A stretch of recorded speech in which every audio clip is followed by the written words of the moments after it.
Bom, mais um dia, mais uma vez, uma satisfação estar aqui ao lado de figuras tão ilustres aí, o Rafael, o Wagner, você, Marcão. Obrigado pela oportunidade de estar aqui de novo. Eu acho que ontem o Fux simplesmente desnudou a farsa, né, cara? Ele jogou o barro na parede, mostrou para todo mundo. Vixe, Maria. Mostrou para todo mundo o que estava acontecendo lá na Suprema Corte, né, nos bastidores. Ele falou em tipo assim, um peso na consciência que, com o passar do tempo, né, no calor do momento, ele deu aquelas decisões, mas depois que ele pensou direito, a coisa ele viu que não era bem assim. Bom, tudo isso é muito lindo, maravilhoso, mas isso aí, cara, vai ficar para a história, entendeu?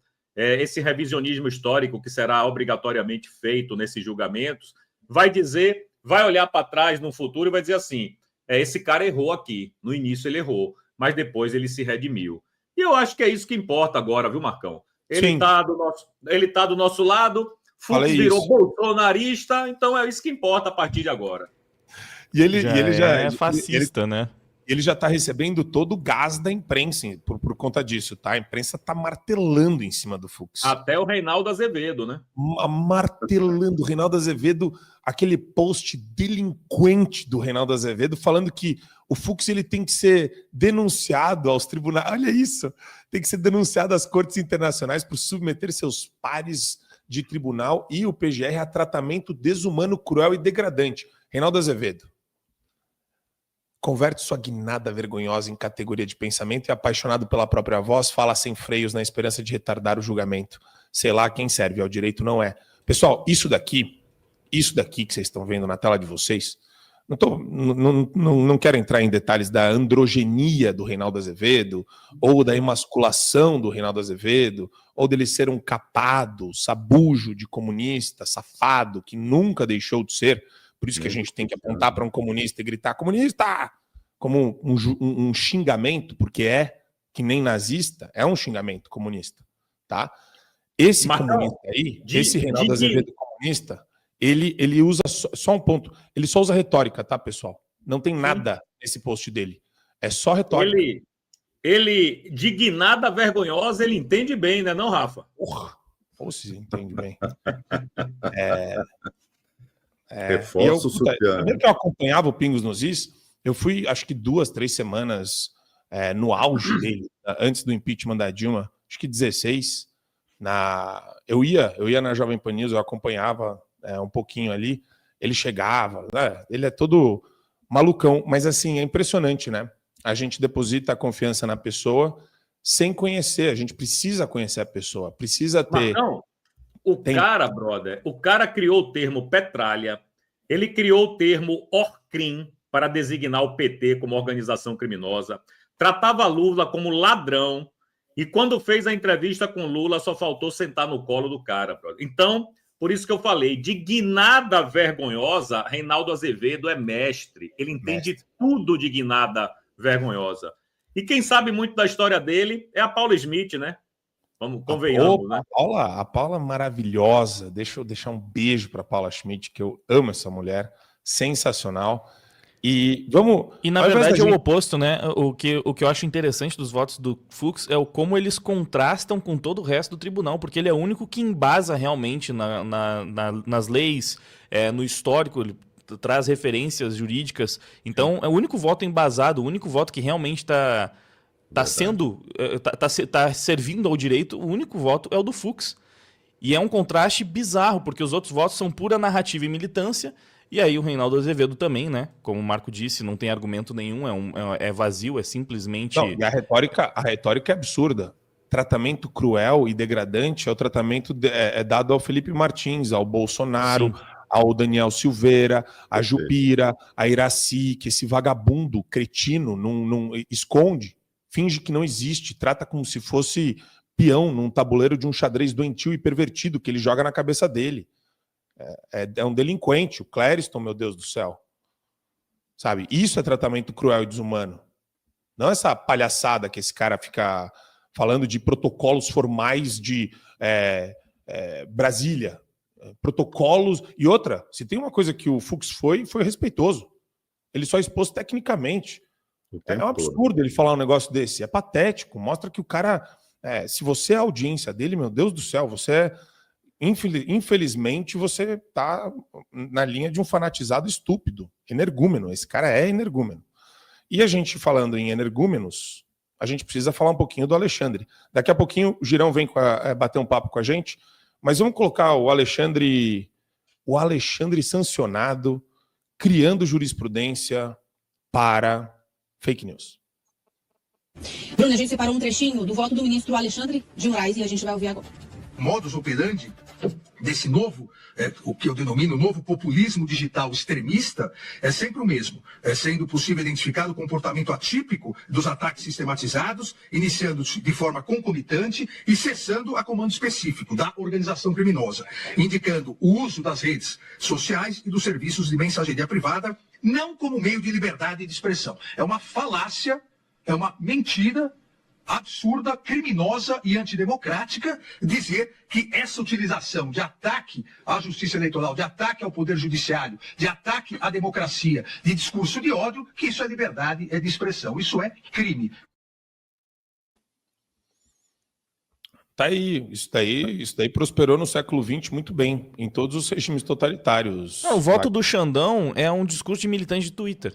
A fundamentação dele é só essa. É realmente ele escrevendo em caixa alta, liberdade de expressão não é liberdade de... Qual que era a merda que ele escrevia? Agressão.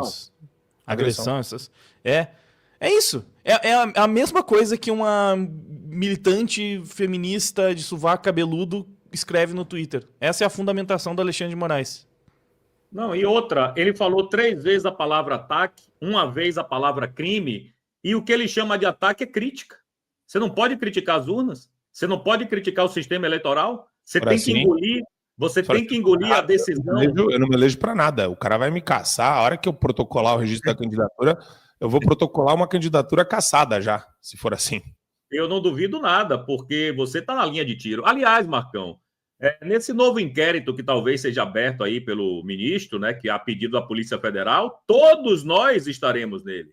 Todos nós, você, eu, Pitoli, a Bárbara, que já está em um, o Rafael, o Wagner, todo mundo vai estar nesse inquérito, cara. Porque a gente faz as críticas necessárias ao delegado Fábio Shaw em relação ao Felipe Martins, então vai estar todo mundo dentro desse inquérito, bicho. Ninguém vai escapar, cara. Ninguém vai escapar. E só para terminar meu raciocínio lá do ministro, ele diz que são ataques. Ou seja, você não pode criticar um funcionário público, você não pode criticar uma instituição, porque o funcionário público, ele se confunde com a própria democracia, então você está atacando a democracia quando é ele, e às vezes quando você critica a Suprema Corte, você está atacando uma instituição, quando na verdade você está apenas criticando.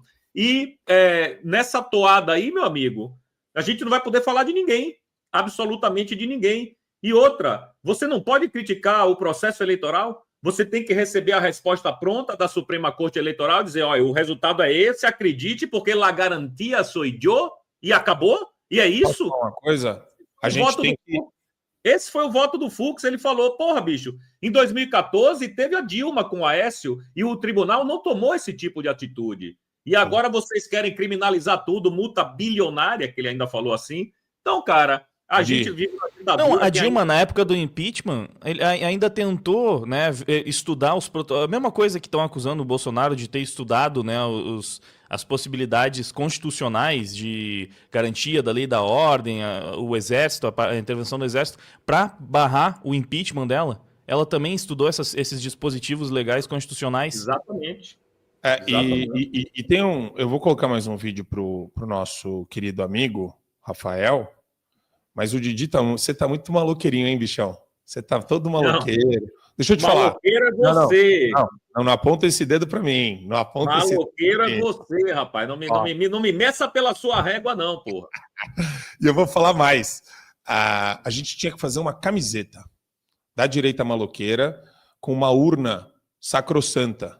A gente tem que colocar asas numa urna e uma auréola em volta dela. Eu acho, meu querido Didi, que essa é a solução. A gente tem que ter um cartaz da urna em volta. Eu apoio a urna eletrônica Alexandre de Moraes. Até essa ironia ela tem que ser exposta. Eu acho que ela tem que ser exposta. O Marco, tem que colocar em alto relevo. Não relevo. Confunda com Aldo Rebelo. Vamos continuar. Vamos lá, ó, tem mais um vídeo para você, hein, Rafa. Vamos colocar o vídeo 6 do Moraes. Também, presidente, voto no sentido, nos termos do artigo 18 do Código de Processo Penal, de extrairmos uma vez, obviamente, se houver maioria na turma, uma vez configurada a condenação do réu Carlos César Rocha, para que extraíamos cópias da e de todo o acervo probatório para remessa para PET 12.100, salvo engano, para, nos termos do artigo 18 do Código de Processo Penal, reabrirmos a investigação e análise dos crimes de organização criminosa e tentativa de abolição violenta do Estado Democrático de Direito em relação ao presidente do PL, Valdemar da Costa Neto. É o voto, presidente. Eu agradeço ao eminente relator, ministro Alexandre de Moraes. Atenção, Rafael, atenção. Esse ponto aqui é para fuder o PL. Isso aqui, deixa eu falar uma coisa. Desculpa que eu me empolguei aqui, que eu estava pensando nisso hoje de manhã, quando eu vi ontem à noite, quando eu vi, acho. Com o Valdemar da Costa Neto, com esse inquérito de novo aberto, a gente tem um problema adicional. O Valdemar ele pode ficar numa situação de tentar conduzir internamente acordos que vão mover, isso eu estou falando no ambiente estadual, tá, pessoal? Que vão mover algum interesse de centrão. Esse é o meu medo. Eu não estou duvidando aqui dele como presidente de partido e nada. Eu estou falando assim, o que dá a impressão é que eles estão usando para gerar esse constrangimento eleitoral e o medo do Valdemar da Costa Neto para não colocar muito candidato antissistema, não. Você entende? Eu sei que passa pelo Bolsonaro, principalmente o Senado vai passar pelo Bolsonaro, mas para deputado estadual e federal, não. Não é tudo que passa. Concordo, Marco. É uma intimidação, né? É o que resta. Você já prendeu o Bolsonaro, calou Jair Bolsonaro. Bom, então a situação ali está resolvida, pelo menos é o que eles pensam nesse momento. Agora vamos para cima do Valdemar, para que ele não fique aí, né, tentado a apoiar muitos candidatos que vão dar aquele estofo que Bolsonaro precisaria, caso ele venha concorrer à eleição, ou ele indique e apoie alguém que estará ao lado dele. Mas também, por outro lado, esse tiro pode sair no pé. De repente, várias pessoas que seriam do Centrão acabam se convertendo, estou falando de uma forma ingênua, né, mas acabem indo contra o sistema, contra a esquerda, né, o sistema criminoso do PT, se elejam e mudem de comportamento assim que assumam os seus cargos, né? Lógico, isso é um sonho, adoraria que isso acontecesse, não sei se vai acontecer, mas é óbvia essa perseguição agora a Valdemar. É etapa, né, por etapa. Primeiro, vamos acabar com a família Bolsonaro. Eduardo está exilado, Flávio não tem aquela força, né, que o Eduardo tem.